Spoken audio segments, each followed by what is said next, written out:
Okay, here is the missing chapter 38. So, um, I had to skip 38 before because 37 and 39 go perfectly together. So here is the section of 38, which is an interjection of a story of what happens to one of his brothers.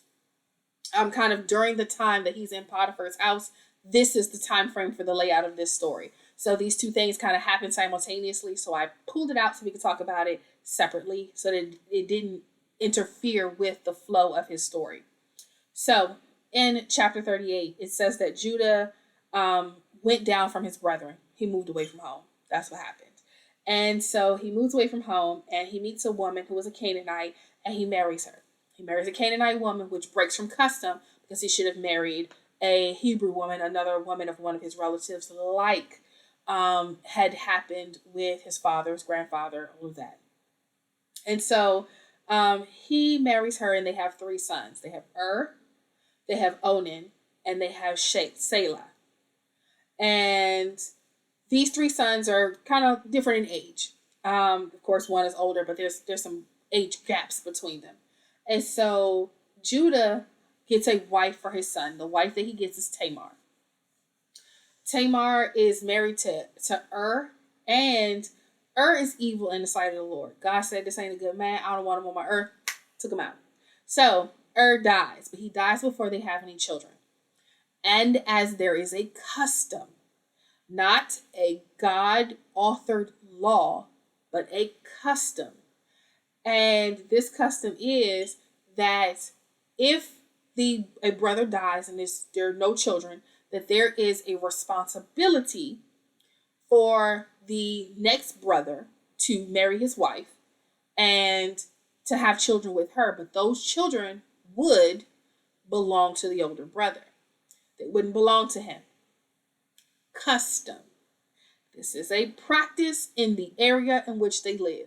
This is not a commandment, a God ordained law. This is none of those things. This is a custom that gets recorded. Okay. So Onan, who is the second son, realizes that there could be the potential for a few things. One, this woman is infertile. And then no matter what happens, I won't have children because we can't have kids. And I didn't even get to pick my wife. I don't even know if I like her like this. Two, if they do have children, these children are going to belong. This firstborn son will belong to his brother and bear his brother's legacy and his brother's name.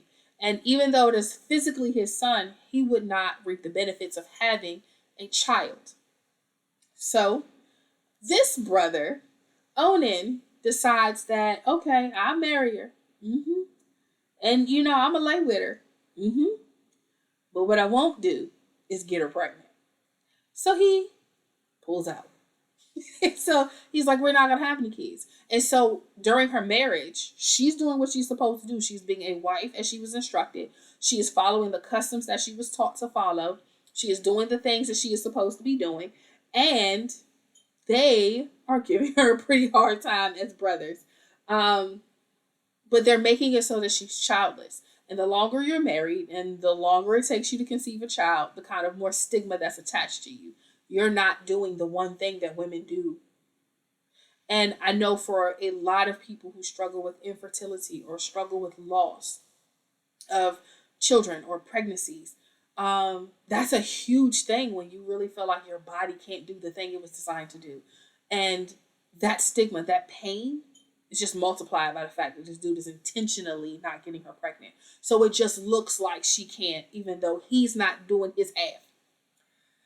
And so in verse 10 it says, the thing that he was doing displeased the Lord, so God killed him as well. He was like, sir, you had one job. All I asked you to do, he said, the fact that you so intentionally created havoc for her, you so intentionally created bad situations for her, I'm going to go ahead and cut you off. And so he did. Like his brother, he is now gone. And so Judah, the father of these three sons, has said to Tamar, go to your father's house and remain a widow. If she remains a widow, that means that she is in mourning. She has to dress and behave as though she's in mourning.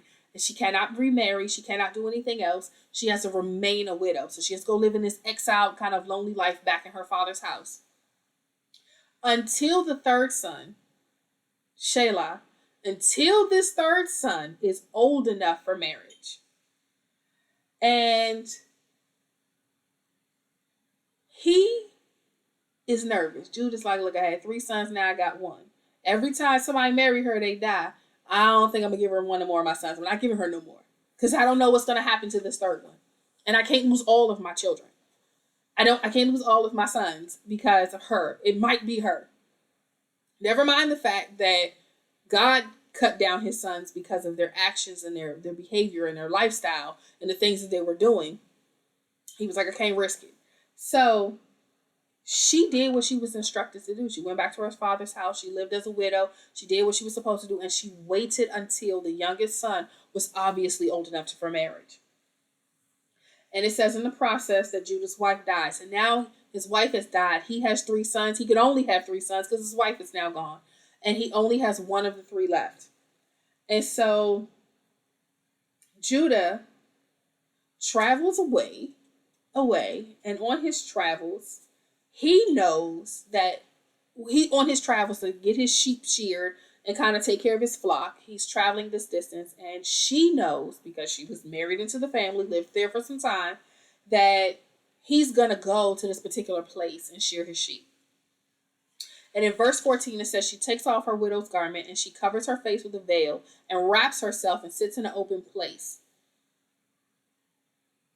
This is her dressing as though she is a prostitute. This is her presenting herself in the way that prostitutes would present themselves. She knows that he's going to travel this particular way. She knows his wife has died. She knows her son is old enough, and he has not come to redeem her in the way that he said. So far, this family has not done right by her. And so she goes and she sits out to him. Sits out and on display in this particular area where he's going so that he'll kind of, on his path, he'll see her. And in verse 15, it says, he thought her to be a harlot. He thought she was a prostitute because she looked like one. And so he was like, hey, friend, what's your price? What do you want for some time with you? My wife has died and I'm a lonely man and I just need a little comfort. So he asked her, and she said, well, what do you have to give me?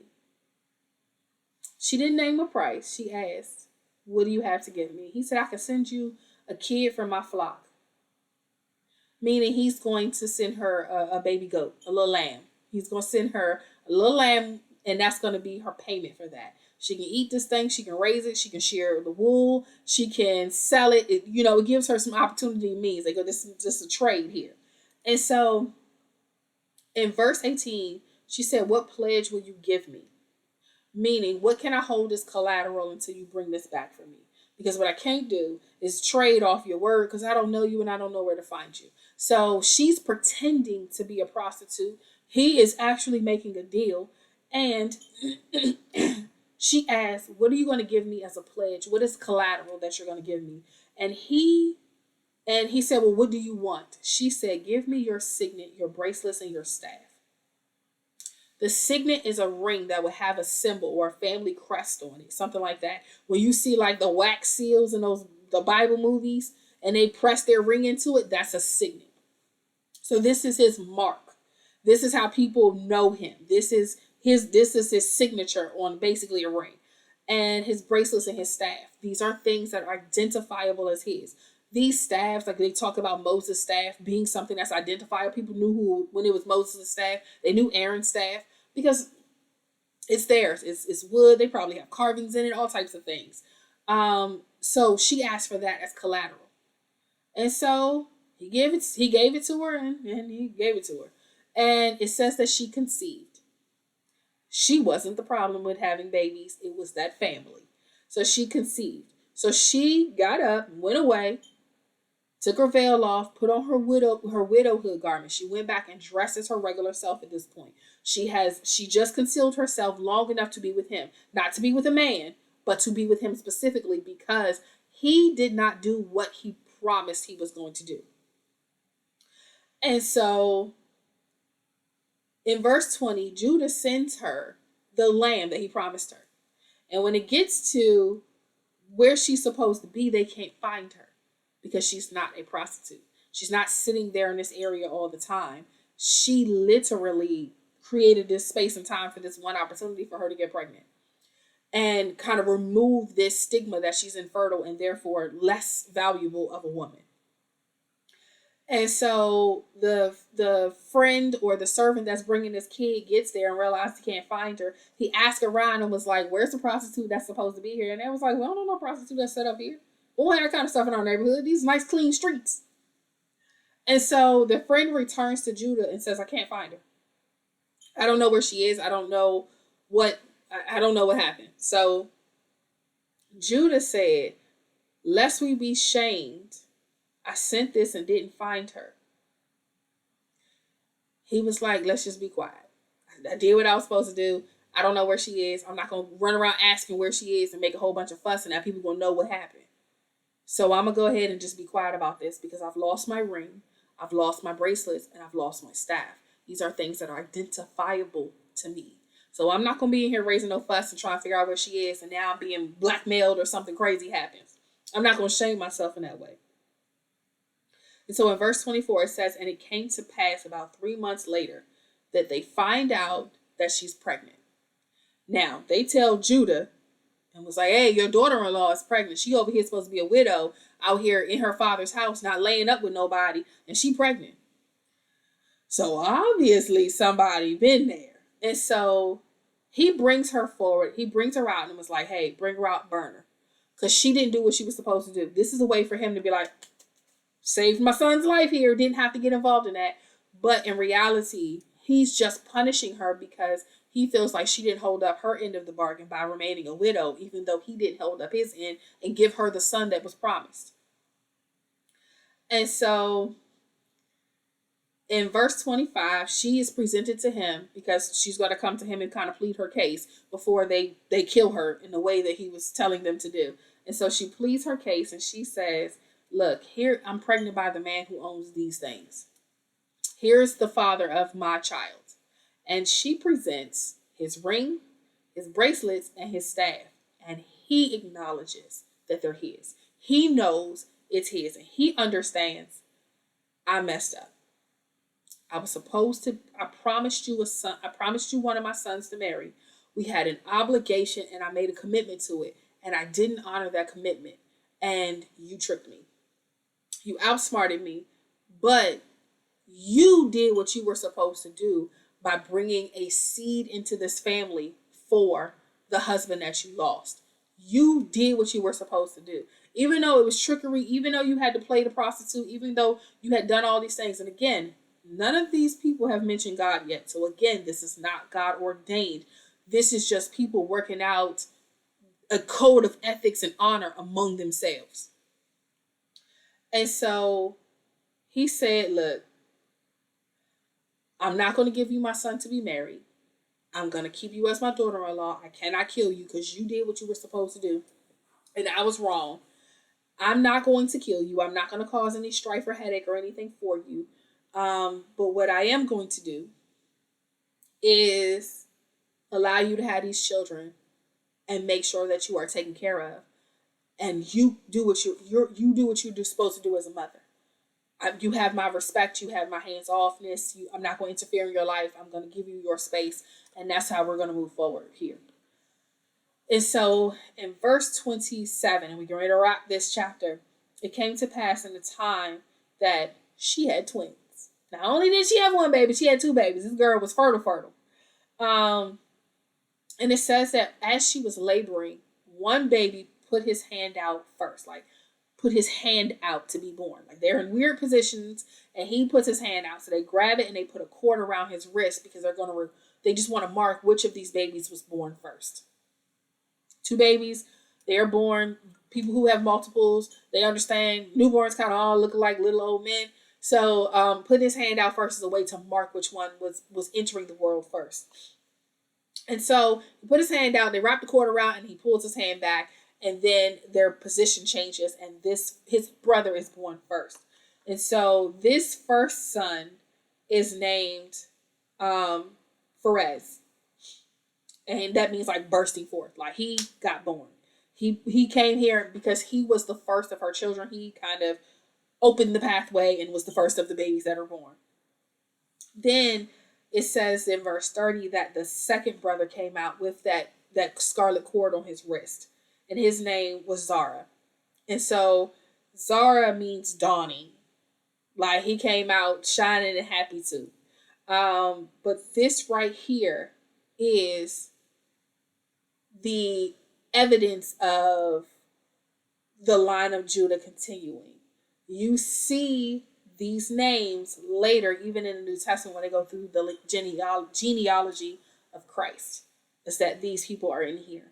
I'm marking that because sometimes we like to qualify ourselves to say, "Oh, I'm not worthy." There's some really messy people in the Bible, and God was still able to use them. Was still able to use their children. Was still able to give them a legacy. Do not decide that because your start is rocky. Do not decide because your lifestyle is a little iffy. Do not decide because you feel you're not worthy that God can't use you. God used one of these babies who was born to the father-in-law with the daughter-in-law after two sons have died and the third one hadn't been married to her. Like she had to play a prostitute to get to that point. Do not disqualify yourself because of how messy your creation was. They had nothing to do with you. You didn't pick your parents. Don't decide that you can't be used or that God is not thinking of you. That God is not desiring and wanting you because you've made a mess of things. This a whole mess right here. And God still used these people. Still used these people. And even used them so that his son came into the earth through their family. All right, y'all. Y'all be blessed. Have a great one.